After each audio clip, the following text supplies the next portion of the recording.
Thank you, Mr. Posey. And Mr. Sue, I'm sure that you've seen the Cleary report on the toxic workplace at the FDIC and the temperament of your colleague, Mr. Gruenberg.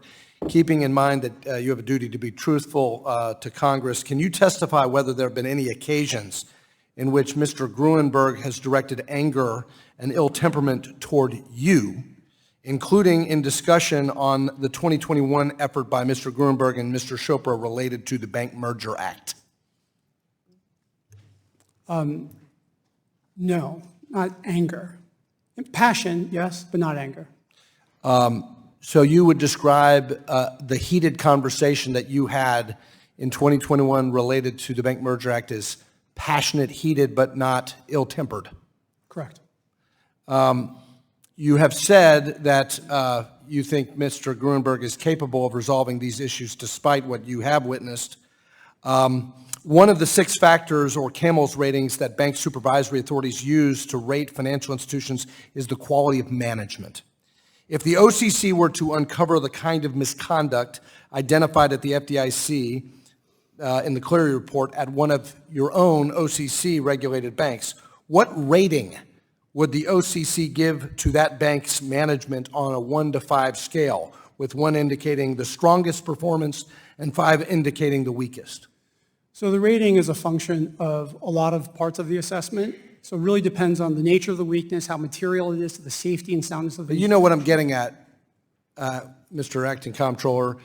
A toxic workplace, harassment, sexual harassment, discrimination, interpersonal misconduct, replete in the report at the FDIC. If you found that, if one of your examiners found that at a national bank, how would you rate that management of that bank? We would rate it accordingly. And what does that mean? Matter requiring attention? It depends on the severity and the specifics of. Well, I'm talking about this kind of severity. This is severe. I agree this is severe.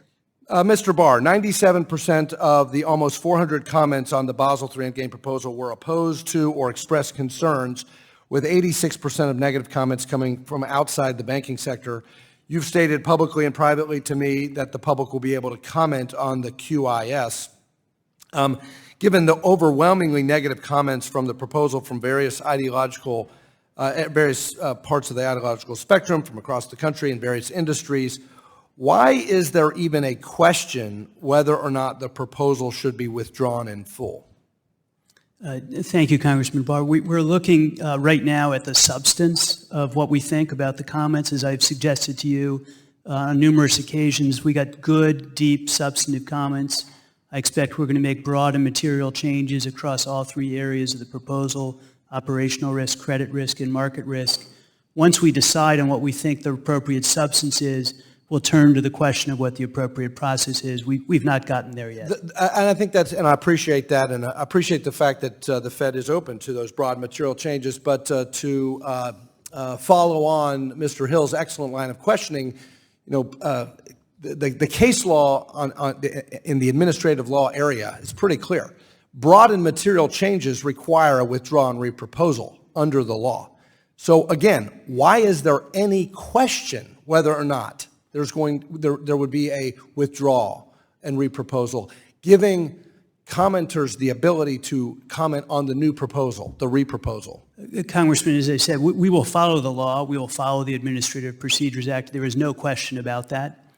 We just haven't turned to the procedural question yet. We're focused right now on the substance. And thank you for your commitment to allow for comment on the QIS. What is the timeline on the release of the QIS? Staff are working diligently on that. They're in the process of quality control and review. It will be relatively soon. Thank you. And Mr. Barr, one final question. And I know you've worked really hard on this, and you and I have gone back and forth, but one thing I'm concerned about is that the proposal will likely raise capital requirements for U.S. financial institutions by more than 20%. And there's evidence that in the EU and in the UK, implementation of the Basel III Endgame proposal would be at a much lower calibration, closer to a 5 to 7% increase. Are you concerned about the gold plating here in the United States putting our institutions at a competitive disadvantage? We are looking at all the comments we received on this, including on this question of gold plating. I would say at a much higher level, Congressman, it's been my experience that having very strong capital requirements in the United States has been to a competitive advantage to our firms who are thriving in the marketplace. My time has expired, but remember, the objective of Basel III Endgame was harmonization. Harmonization. With that, I yield back.